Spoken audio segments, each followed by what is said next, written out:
that if you come to court and you are unrepresented or you are unheard, then there is no mechanism to support your legal litigation, legal proceeding. It is a duty of the state. So if you are a poor or a marginalized, that is not a ground that you should be denied legal representation. If you cannot afford it, then state will provide it. So there is no dispute with this, and this is why I am calling liberal approach, because it is a liberal view of providing equality. You come to court, court will definitely take care of this. But the problem is slightly different, and which this liberal approach has not visualized. Now, if we go with the true sense by which Magna Carta has explained this particular provision or this particular right, we have to realize that it is not just saying that if you come to court, it also can take care of, even if you are not able to reach the court, how the system shall be in place which can address those barriers which are stopping you from coming to court. But in reality, because of the liberal approach of these legal provisions which I demonstrated through CRPC and CPC, it was actually understood in pragmatic way that this means that if you come to court, you will get access. But the preamble does not say that. Neither the Magna Carta says that, nor the UDHR says that. And this is where the whole idea started, that there should be not just who comes to court should be supported, there should be means to address the barriers which are on the way of access, because there are several barriers that exist. Some are visible, some are invisible, and both these visible and invisible barriers needs to be addressed. Then only you can actually truly fulfill the right of access to justice. Now, what are the visible barriers? Visible barriers are simple. Delay is a visible barrier. We have arrears and pendency, 4 half crore cases. That's a definite visible barrier. Many people don't go to court because they think that going to court makes no sense, because it will take year after year and they will not get any decision. So it is just spending money. Similarly, cost is a barrier. Many people cannot afford it. And although there is a system which says you come to court, we will support, but how many people know that? If you are anywhere in this country and if you step out, you don't need to go to any Mars or Jupiter to do this experiment.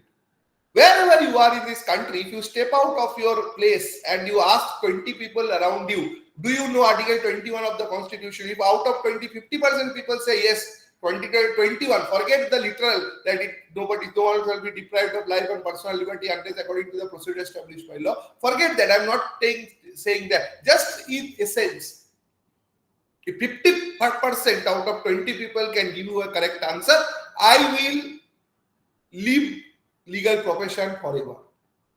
So that's the plight.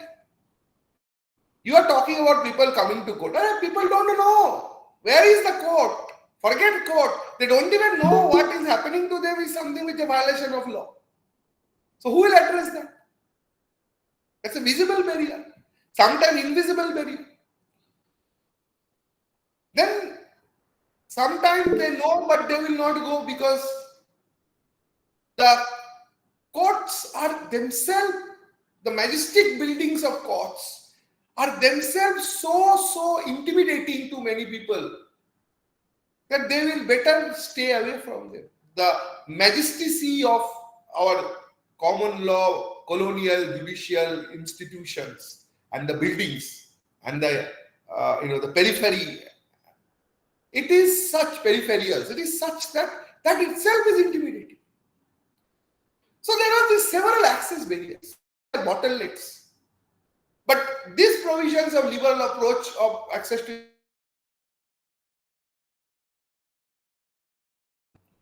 So that's where this access to justice movement has come.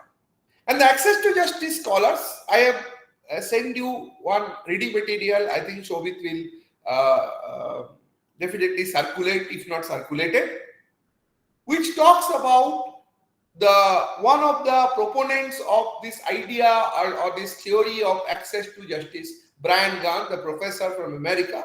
This idea was propounded first time with a project which was headed by two academics, one from Italy, Mario Capelletti, and other one from America, Brian Grant. So it's called Capelletti and Grant.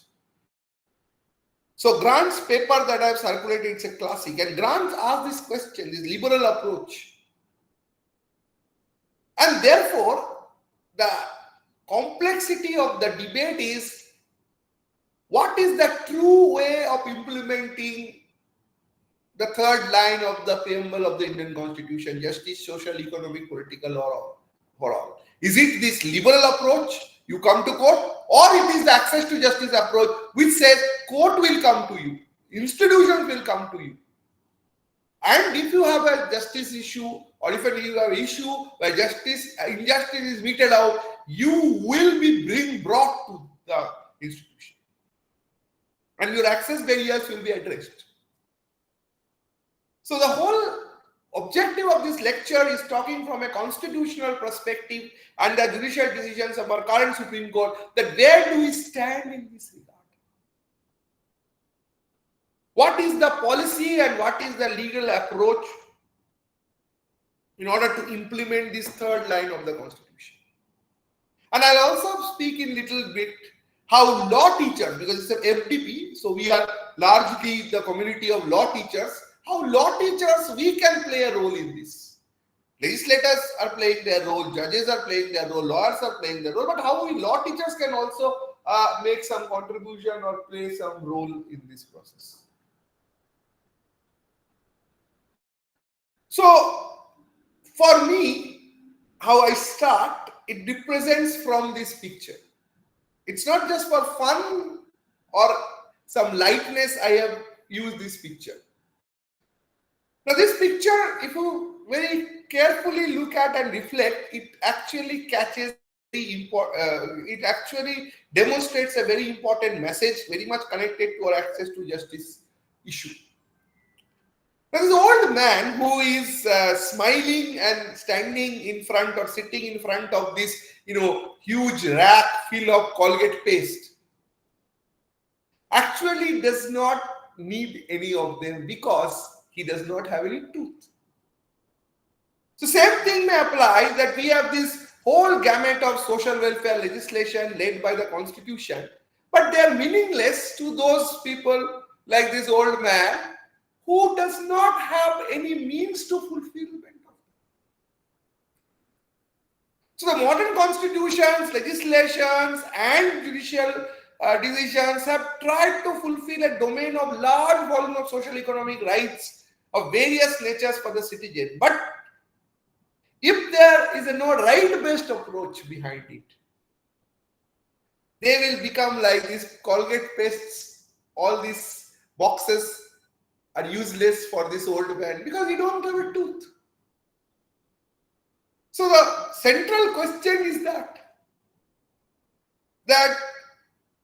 will these social economic welfare measures and rights and policies be any usefulness for this marginalized or the targeted beneficiaries if they don't have an access to justice means to support? And if access to justice for them becomes such a long path for search of justice, then will these rights make any sense to them?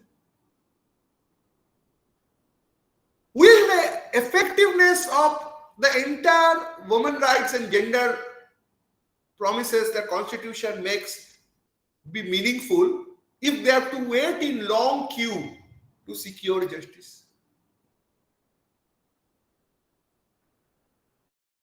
Will governance be at all transparent, fair, and equal if it becomes so difficult that the powers of the corridors of power is unreachable, and there is no redressal. Now I'll tell you a wonderful story here. This story was told to me by Justice Verma, J.S. Verma. I was a student at I was a young faculty at that time at NUJS Kolkata, assistant professor. And Justice Verma had come to Calcutta, our NUJS, for a convocation address. He was a chief guest. And he was staying at the governor's house. And from the governor's house to NUJS, it is about normally about 45 minutes drive, but with the protocol, it takes about 20-25 minutes. And I was deputed the duty to go and receive his lordship and bring him to the campus from the governor's house. So when I went, he was having his breakfast, so he invited me to come and sit on the breakfast table. And then he was asking these, that questions, and I was we had some conversation. So somehow, he was very kind enough. And I was that time when this happened, this issue of Ajmal Kasab was in very big light. And I had written a paper at that point of time on professional responsibility of lawyers. How can, if lawyers, whether, they say that I am going to recuse a brief because the client is an unpopular client, whether this is attainable as per our professional responsibility rules of, India, or generally the professional responsibility of a lawyer from a theoretical perspective. So when I was discussing this, he said, I will tell you a wonderful story. It's not that always lawyers are problem, judges also are problem. So I said, yes, sir. So he said that at that time I was Chief Justice of Odisha High Court, and in the winter days, there was always a special gate for entry of judges. So he used to enter from there. So it was a winter time, and he saw every day when he was entering for about a month or more than that, a feeble looking old lady in a scantily clothed, attire, sitting beside the entry gate with a small gunny bag in his holder, gunny boulder or bag, whatever you may say, holding it in his hand and sitting there. So after a month, when he regularly saw, initially he thought there is some beggar, but then he thought that police will not allow because the judge's entry gate. Then somehow he was very curious, so he said that I asked my PS to find out. So the PS came back next day and said, Ki Lordship, she says that she wants to speak to you, the Chief Justice. And she has a very big problem, and for that reason, because she wants an audience from you, she is sitting there. So he said, I felt very bad that we talk about large things in constitutional courts, but this is the plight. I cannot give her an audience. So I called a lawyer who is a socially sensitive lawyer, and I said, can you see her and bring her case as a petition or as a letter to my court? So the lawyer agreed. But somehow 2-3 days later, the lawyer came and said that Your Lordship, her case is very complicated. So I need to first investigate more that whether she is saying correct or not before bringing a petition. Because if there are some frivolous facts or something, then I will be in trouble and unnecessary court's time is wasted. So he said okay, and then he said that by that time my Supreme Court appointment had happened, so I moved from Odisha. But after 6-7 months, he said somehow that face of that woman always was remembering. I was always remembering. So one day I called that lawyer of Hatak and I asked, you said that you will inquire, what happened? So he said that what she is saying is correct. I have inquired and I was planning to file an application before the High Court. So he said, tell me what is the story. Then he said that, this is what has happened. This lady has a son who has disappeared from 3 years or 3.5 years back. And since then, he is untraceable. Very little information is available about her. And she has moved from all pillars to post, but she has been not got any answer or any response. So Justice Verma said, any reason for that? He said, I don't know, my lord. My inquiry says that he was taken in police custody and then there is no information. He said, how can it be? So Justice Verma said that I told him that do one thing, you ask that lady, you write a letter on her behalf and send it to the Supreme Court. And the letter was written and it was sent to Supreme Court, and Justice Verma took cognizance of that letter, and that started a new jurisdiction of the Supreme Court, which is called the epistorial jurisdiction. And then the case was a history. It was Nalavati Behera. I'm sure all of you have read. This is the Nilavati Behera, not Nalavati, Nilavati Behera was the state of Odisha.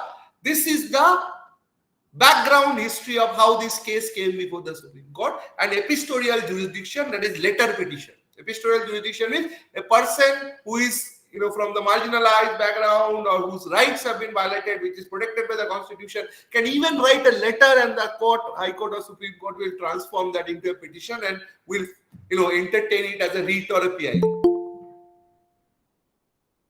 And I'm sure I don't need to talk about what was the decision of this landmark judgment. But very important point is that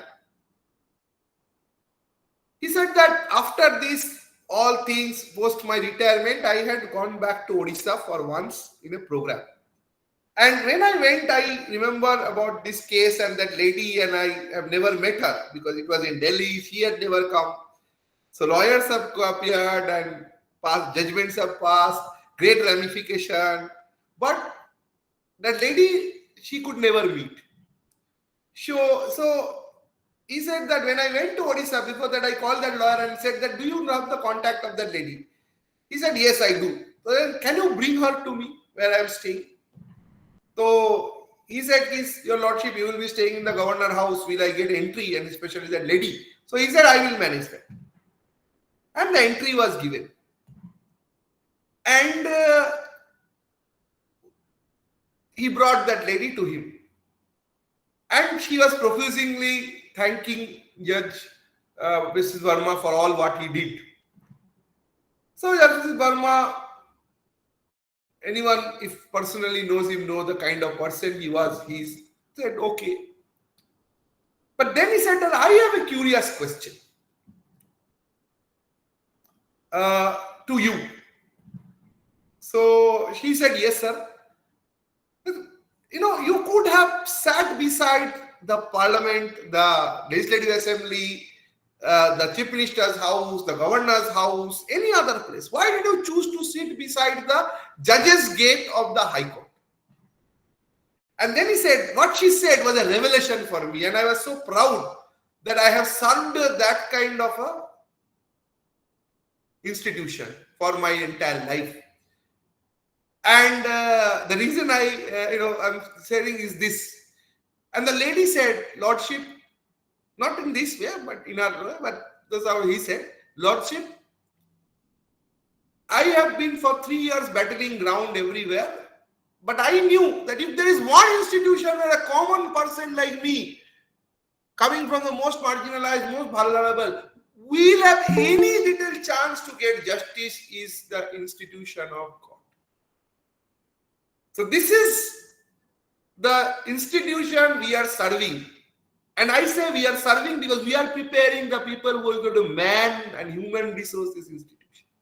So don't think you are not part of the legal system. You are more importantly connected to the legal system than anyone else, if not less, if not more, equally connected. Not more, equally connected, if not more.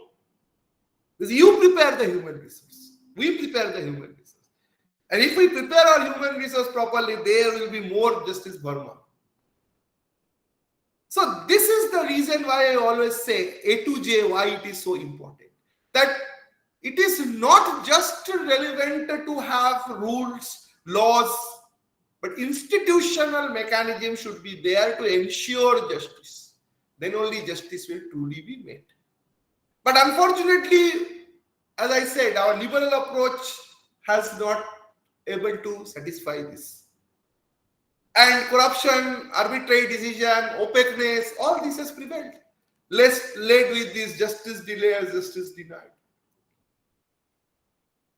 When I go for training the judicial officers in judges, judicial academies, they say that you talk about justice delay. My main area of specialization is India, especially mediation. So I am called to several judicial academy these days after mediation has become slightly more popular than it was 10 years back. And when I say justice delayed is justice, they say justice hurried is justice buried. I said yes. But for ensure that the justice is not buried, how long you will take? 150 years. That's what Ram Lalla required to find his home. Own home. So how long? So therefore, what was required at the most crucial time of Indian democracy, because Indian democracy was in the verge of a very serious departure and problem, which was post-emergency. And we had this great gang of four. One of our eminent judge from Maharashtra, Justice Chauhan, says gang of four. Krishna, Bhagavati, Desai and O.P. Chidapparetti. And this gang of four took it upon them to restore this democracy. And of course, the leader is P.N. Bhagavati, but all four of them have equally contributed. And of course, the legacy has been taken forward by people like Venkat Chalaya, Justice V.S. Verma, Justice J.S. Verma, Justice A.S. Anand, and many more. And P.M. Bhagavati, in one of the leading cases before the Supreme Court on implementation of timely delivery of justice and right to legal aid, said our constitution proclaims equality before the law, but to a large million of people, equality before the law has remained merely a myth or illusion. Just do it. Constitution said, just do it.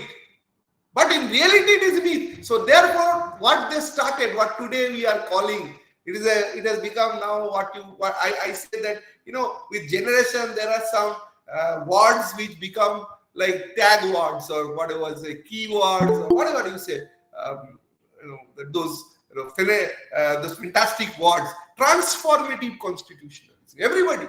Now, whenever I go wherever in this country now, I see young teachers, they always want to say, want to introduce courses on transformative constitutionalism. One of our students from University Bangalore, he wrote that book, Transformative. Of course, before that, many others have written. Just Professor Bakshi has also written a wonderful piece in this one edited book on transformative constitutionalism, Brazil, South Africa, and India's case study.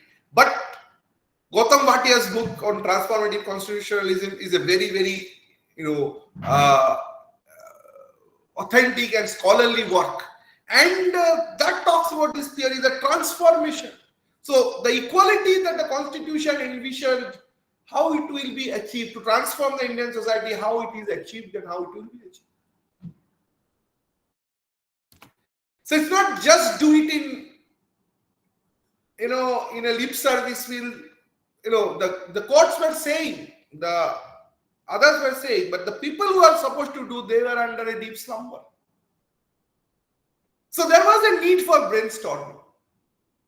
And that brainstorming led to something which is called the access to justice approach. Now, this problem that I have highlighted now up to this point is not unique to India. It was around that era in every country. And that's why Brand Grant and Mario Capelotti's project was granted.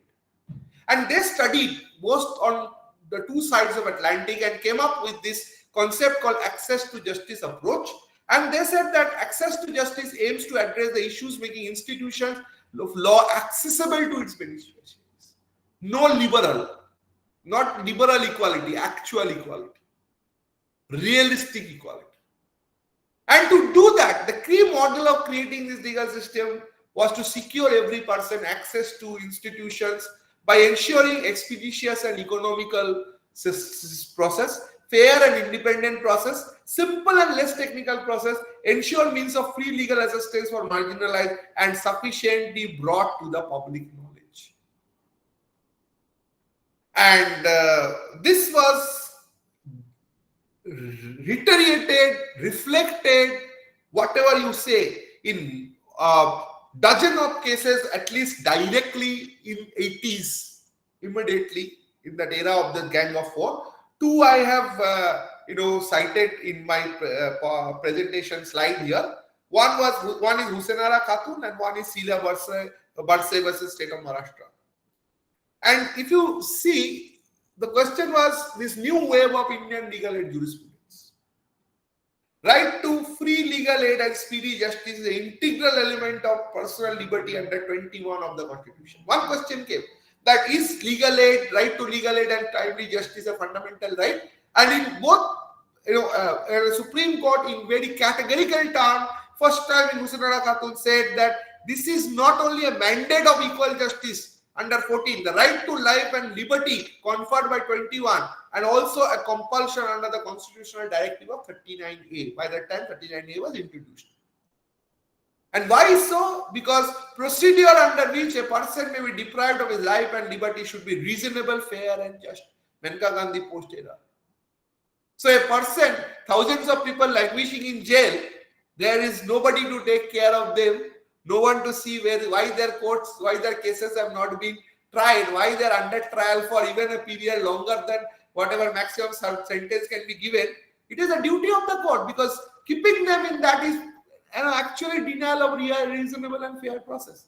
And same was reiterated in Sheila Barse case, where legal assistance to poor or indigent accused, arrested and put to jeopardy of his life is personal liberty. So legal aid should not be when you come to court. Legal aid should go to even prisons. Legal aid should go to police station. Legal aid goes to grassroots. That's what was the constitutional dictate. And this created 39A. And 39A said states shall secure operation of legal system promoting justice on basis of equal opportunity and provide free legal aid, and suitable legislations and schemes should be made. This was enacted in the Parliamentary Legislation of Legal Services Authority Act in 1987, which has entitlement for legal service authorities, Supreme Court and High Court, Legal Service Committee, legal recognition.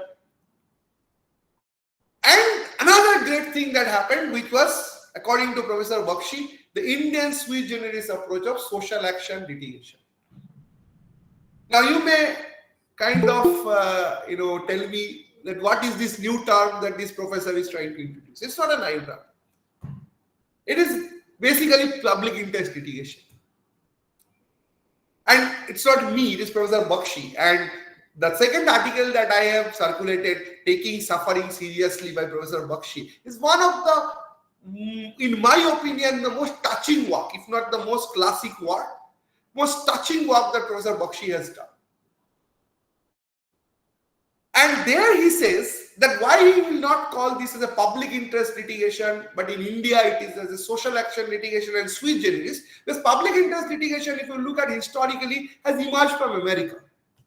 And in America, public interest litigation was funded by these, philanthropic corporates like Ford and all, Ford and Carnegie, Dale Carnegie and others, basically with a motivation to address or harass the Senate or government, and academics to be on their side.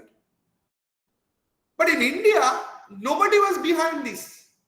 In India, social action litigations were brought, or public interest litigations were brought by professors, by journalists, by activists, by human rights workers, by lawyers, and they were not funded by anybody.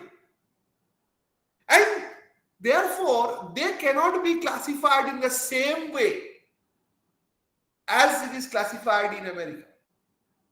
And they should not be also, because the name is classified in the same way, the problem will be the understanding of the way it is evolved and developed will also be not possible. Because in India, it evolved in a very different manner and a very different way.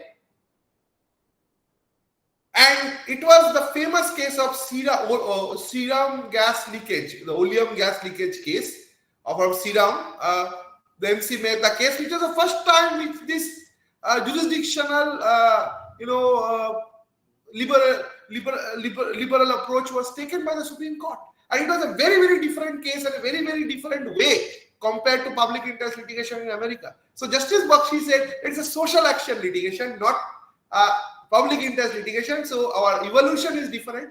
Our category of people who brought them are different. Our way it was brought it was different, and the way it was addressed by the court was also different. It was judicial activism. Something like epistolial jurisdiction, letter petition, Nilavati Bera. I just narrated the history. It was not funded by anyone. For Ford, a person like Nilavati Bera is of least interest. But for Justice Verma, he was important. She was important. So in India, if we have taken this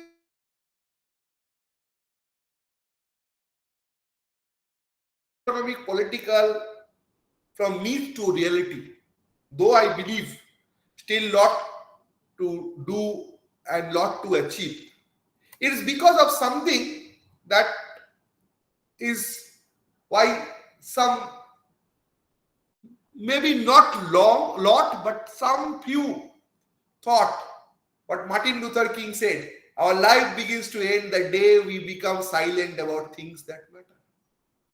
So there was this a lot, if not lot, a few for whom it mattered to ask questions and not remain silent for things that mattered to them. And that's why we have this social action litigation. And that has added to what I said, is access to justice approach, because that also falls within this. And after that, the third important aspect that Professor Bakshi says in that article is this, that our model is also different. Our model is what I say judicare or universal access to justice model, quite different from what American model is or other models. Now, judicare's basis is judges through judicial interpretation, through judicial instruments. Many people have said that justice, like Professor S.P. Sate has said, over-activism. It's not judicial activism, it is judicial over-activism. Whatever maybe, but people like Bakshi and many others have pointed that this is actually The personal ID से join करवाओ. Is there any problem? No, sir. Sorry for the disturbance. Should I continue? Sure, sir. Okay.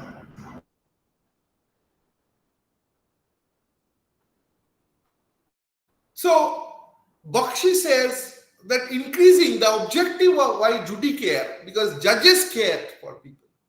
People like Verma, people like Krishna Iyer, people like Bhagavati, people like Opichinappa Reddy, people like Venkatchalaya, they cared. Lawyers, MC Mehta, Sheila Barse, journalists, professors like Bakshi, Professor B.B. Pandey of Delhi University, Professor Madhav Menon, they cared for people. Lot of lawyers.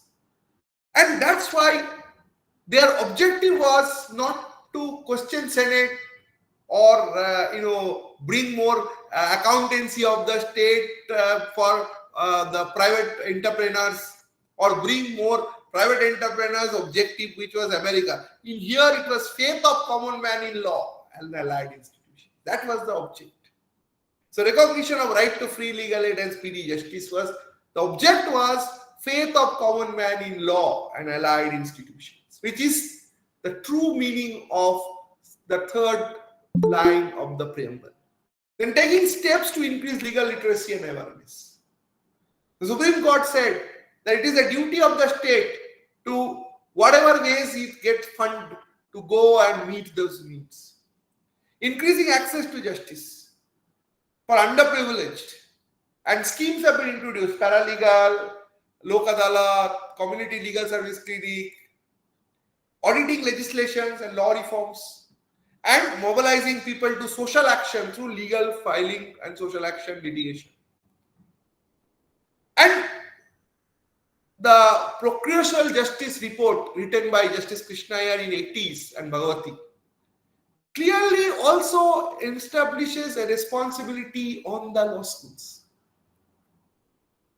And the law schools have a duty, and the law students have a duty from that time, and that will be a best way of learning law and professional responsibility, to engage in this access to justice movement through the legal aid clinic. And the legal aid clinic should not be restraining to, in the university. Now, I'm sure a number of you who are present today may be also currently, undertaking legal aid clinic supervision. But I have certain questions. Now, as I said, my principal area of teaching is clinic and ADR. Now, I have been called in many places to go. I had visited one place in Maharashtra, and there it was Amravati city, and there the law college that was there and their legal aid clinic. When I was passing by, I saw on the side of the door the big hoarding which says legal aid clinic of this college and everything in detail, but in English. So when I went inside and when they were saying that we have opened this legal aid clinic for last 3 years, I asked how many clients have visited. They said negligible, 1 or 2. So I said, have you ever thought why people have not come? So they said, what is there to say? People don't need. I said, you want to say people don't need legal aid in this country? They said, probably yes. I said, no. Now I told them that let's do a mathematical calculation. The Legal Services Authority Act says that who are entitled to benefit from legal aid, legal services, or who are entitled for free legal services under the legislation. So it says women. And if we say women, then at the very outset, 50% of the population comes under that. So 50% already. Then it says senior citizen. So if we exclude the senior citizen women category, then at least there is 5% or 4% of the total population senior citizen male. So 54. Children, another 8% children male. Distressful worker, labor, custody, violence, etc. If you make this way calculation, you will see at least 88 to 90% people are entitled to legal aid in this country. And you are saying that, people don't need legal aid, that's why there is nobody coming. So they said that why is this? That we have this legal aid clinic but nobody is visiting? I said because of your signboard. Because you have written in a language which common people don't understand. So those who need your service, they will not be able to read and they will never know. And those who can read, they will never come to you because they don't need your service. So therefore, mobilization should be also in a proper manner. And we play a very important role because you have to understand, other than we are supporting, the legal services authorities are nothing but an ambulance service. Justice Chauhan in his very famous book, Who Killed the Rule of Law, has written this. That, legal aid service authorities are nothing but ambulance. So they will take you and drop you before the court and leave. Because according to Access to Justice and 39A, that is what they are supposed to do. Now, this has now become a new problem that earlier it was you come to court, we will give. Now you are there in the court, you are entitled to give, but what quality of service you are getting, that is not being accredited. So there has to be an accreditation. And at this process, again, law schools play a very important role. Because we can accredit and we can say that courts are not doing their job, lawyers are not doing their job. What are we doing? And we have that means. And we can teach law wonderfully. So therefore, we have to also perform in this, gamut of things and support. And therefore, I have at least dedicated about 18 to 19 years of my academic service in this legal aid business. And I have run several projects, largely in NUJs, because I was young. When I became an associate professor in Nagpur, there also I started, but language was the barrier. And then after that, Hyderabad language became a bigger barrier. Now in Goa, I'm in a very senior position and there is so much administrative work and other things that I cannot go or spend that much amount of time. But the dedication, commitment towards that has not decreased in me. Even if today I get an opportunity, I go. And I think every law teacher should at least do one legal aid related activity in his life in every year or every semester. That must be your commitment. Because your commitment is not towards your service, it's commitment to your constitution, your profession. And you will feel after that. Now let me tell you one narrative, one story. We had made a survey. We were running a prison project. It's called Shadinota. And we made a survey where we found that there are about 35 people in these various prisons in West Bengal. And this may be unique to West Bengal because it's a border state, who are actually Bangladeshis who entered into the country or stayed in the country without any legal documentation, got engaged in some crime or something, got arrested, served sentence. Their sentence period is over, but they are still languishing in the jail because there is no mechanism how to send them back to Bangladesh. And it's a legal process. It's called repatriation. And they are not released because if they release, they are again illegal immigrants, so they will have to be again arrested. Now, at this point, I found the only way is to file a writ petition. So I filed a writ petition. Now, the first question in the court was that what is the writ I am seeking? I am seeking habeas corpus. They said, how it can be habeas corpus? They are in the jail because they cannot be released. So I said, how can you say they are be released? Because they have completed their conviction. So the other side, government lawyer, the lawyer for correctional services said, but you have to understand that their moment released, they will be illegal immigrant, they have to arrest it. I said, do that. But you, on what authority you are keeping him? Because in Bhushanara Khatun, I read of the Supreme Court, every conviction, every detention has to be with the authority. So with what authority you are currently detaining that person? That's why I'm asking in this habeas corpus petition. Fortunately or unfortunately for them, fortunately for me, there was a judge who was a very great person, and now he has become a Supreme Court judge, and he will be a Chief Justice in 2031, 30 or 2031, Justice Jamala Bakshi. So he called us and said that, see, if you want to actually help these people, then I will form a committee. The committee will look into the matter and will give recommendation to the state. The state will fulfill, and after 6 months, you report us. And we all agreed. And the committee was started, and the committee resided. And within 6 months, these people were there for the last at least 3 years languishing. 6 months with initiative of appropriate authority and the backing of the High Court, we got them repatriated. And then we went and reported in the court. It was a continuous mandamus matter. And what a pleasure. My student learned law like unlike anything. What a satisfaction. I am not a lawyer, I'm a lawyer, but I cannot practice in court. But in this case, I appeared before the High Court. And now proudly I was saying that I have appeared before Jamala Bakshi also. I have appeared before the Chief Justice of India also in Supreme Court in legal aid matters. So you will also get a great pride in doing this. So engage in legal aid at least directly or indirectly. And it will give you a satisfaction of not only social service, but your professional satisfaction. So the experience therefore that I have is that access to justice may at one point of time, how do you secure, seems to be very difficult. But once things happen, nobody believes that in 6 months these persons can be repatriated. But when it happened, everybody said, oh my God, this is achieved. And then you feel nothing is impossible, but it is impossible till it is done. The moment it is done, it is not in the category of impossible. So thank you very much for audience, for giving me this patience audience. And you are now, I am opening the floor. If you have any question, comments, I would love to learn and love to hear.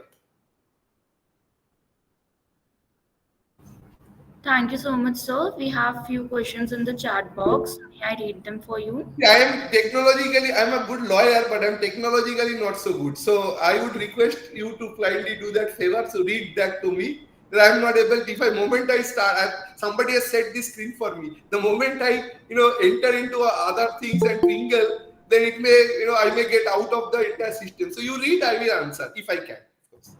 Sure, sir. The first question is, sir, is it safe to say that social justice and justice delivered by court are similar and that judiciary is an instrument to bring the social justice? Who else? I will give you a small story. Jefferson was asked this question that when you are drafting the constitution, who will be the defender of the constitution? The Senate or the president? He said, no, the Supreme Court. Now, the observer asked him this question, why Supreme Court? He said, because they are an institution who has neither the parts nor the sword. So they are the safest and the best.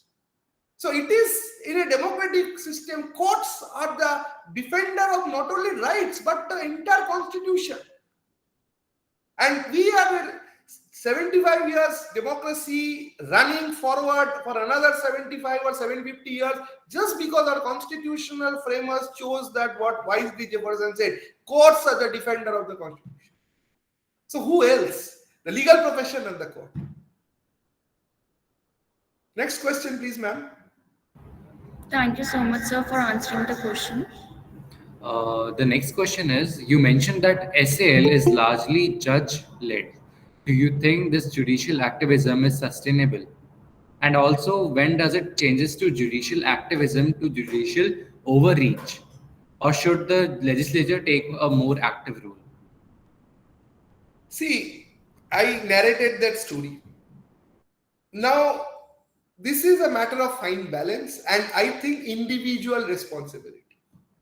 The gang of four, as I said, now to some they are judicial overactivists, to some they are judicial activists. But at least there nobody can say were people who ignored the rights. So I would say this question is very, very subjective. But I think both judges, all the three institutions of the state in a democratic society must know where to stop. But that doesn't mean that just because that this is slightly, encroaching somebody else's domain, I will not work or I will not do it just because, it is not directly coming in my jurisdiction. But I am seeing injustices meted out. So I would say, it's a matter of self-restraint, and people who are manning those courts or those institutions, they know that. And if they had not known that, then we would not have been, 75 years into democracy, according to me.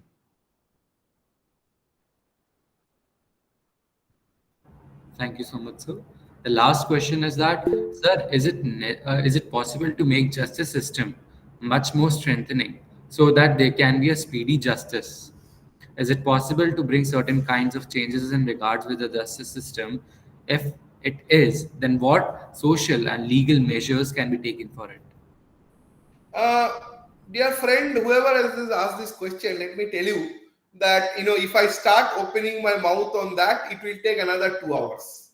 So you will be only dragged in this Saturday, wonderful Friday, weekend evening to sit in front of this, middle-aged professor, not middle-aged, towards senior citizen professor and waste your evening. But I am a person who is more from the empirical background. I have worked with Ministry of Justice, UNDP on Access to Justice project. And my first-hand experience is that there are going to be many and several, what you can say, initiatives. And initiatives are adopted. Only thing is that problems will be there. We are a human society. Dynamism is part of us.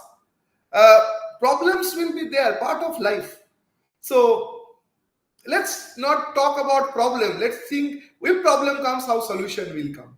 So I don't want to go much into this because then I will, force you people to sit for another 1 hour, which I don't intend. Thank you so much, sir, for this enlightening session. As we conclude the ceremony, it's my privilege to call Dr. Shobita Srivastav, the Nodal Officer of the Pro Bono Club, to this FTP. Anirban sir, needless to say, it was really, really a pleasure to listen to you.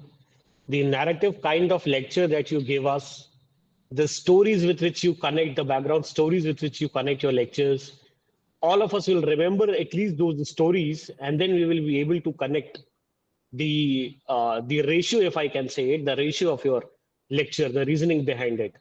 and it has always been wonderful to listen to you, sir. And thank you for always agreeing to my requests of your presence. And you have always enlightened me. There is no point of disagreeing because nobody calls me. I'm not so important person. So I am rather grateful that you call me. So Then, sir, I am not a great person that people call, so that I have a lot of time constraint that I cannot come. So therefore, you call me every time. You are the rare, among the rare characters that who call me. So I am rather grateful. then, sir, I'll also take this, take this as a compliment and state that rare diamond has been identified by me. Yes, And yes. because, Oh, sir, rare talent. No, no talent is there. I am yeah. not a talented person, but yeah, if in this no talent person also you have identified that talent, that is your talent. Okay, sir. We now whatever you say, but your lectures are always really compelling, always enriching, and thank you for coming. With this, I'll end my session because I also had certain questions, but since we already had questions in the chat box, one of my questions was also close to the social justice aspect. What do we understand by social justice? Because when we say SAL, so how is SAL in social justice the Rawls concept, uh, which he does not uses the word social justice, but he does justice as he does defines justice in a multiple methods and ways. Are you So in talking that, about the second principle? yes, sir, yes, sir. See, second principle is affirmative action. So social justice is affirmative action, but the way affirmative action is understood in the theoretical sense and the way affirmative action is understood in India, we have slightly have complicated debate because affirmative action is always linked with reservation in India, but affirmative action is not actually reservation. 15.3 is a more better understanding of an affirmative action, right? Children and women special protections, but unfortunately we have only seen affirmative action as reservation, right? So it's not that, but affirmative action is definitely one way of dealing with it. But so basically, so with if you look at this, there is a beautiful picture that often comes in Google the moment you put on equality. uh, they say that how the equality frame has changed from Aristotle to Rawls and post Rawls. So in Aristotle, it was like people. So the pre-Aristotle situation was that there are three persons of different size, and there's a match going inside, and they're standing outside the fence. There's a fence, and the person who is tallest you can easily see. The person who is not so tall but in between, he is able to see a little bit, but most of it he cannot see, and the person who is short is completely not able to see because the fence is there, and there is no way that the short person is advanced. Then Aristotle comes, who says that now I'll put a bench, and the bench is of equal size, and now each one of you will jump on that and you will stand, so you will be able to access the match crossing the fence. But the problem is that when you put the bench of the same size, the tall person gets more taller, the comparatively middle tall person gets more taller, and the short person gets taller, but he still remains in the same compared to the other two, right? And then comes the liberal approach of Rawls, where he says that attack not, and then affirmative action says that the tall person should not be given that bench. So negative connotation of equality, equal protection. So tall person should not be given the bench. The not so tall person shall be given a small tool, and the shortest person should be given the tallest bench, to bring them all in equality, because equality between unequals is itself an inequality. And then comes Rawls' liberal concept, where he says that address not raising the height, but how do you take away the barrier. So access to justice is that. Access to justice does not talk about how do you bring this small tool, large tool, different size tool. Rather, you attack and drop that barrier down so that they can see, or keep the fence if the fence is necessary, but make it instead of opaque, a visible fence, so that person from all heights and all sizes can equally see the map. So that is the that is the movement, right? But as I said, when you talk about justice, it is very controversial. Still, because Rawls is very much criticized, because Rawls, everybody say, and there are people like Thomas Pogge, who is his own student, say that Rawls apply only in domestic scenario. Rawls justice does not apply in international. His law people have been very highly criticized. And Thomas Pogge says that is, and there is people like Professor Chimney and all who has also criticized Rawls. So let's not go into that, because in access to justice, we are not talking about justice from that parameter.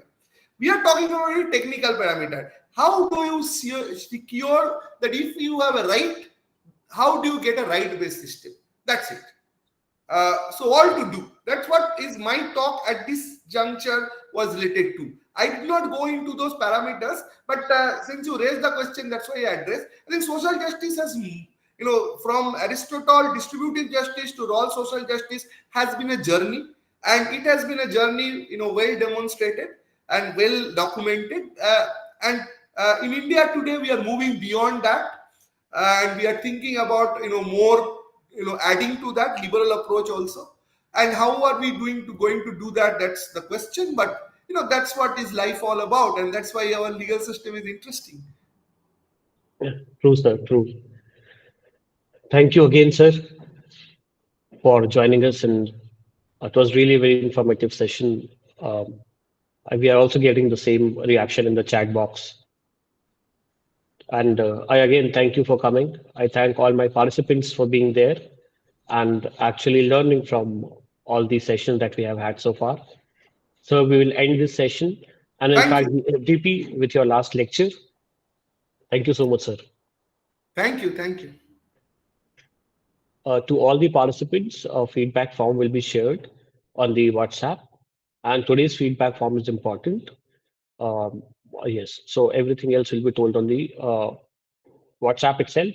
And just one suggestion that please, it will take around, I guess, a month for us to issue all these certificates, because there are around more than 430 registrations for FDP.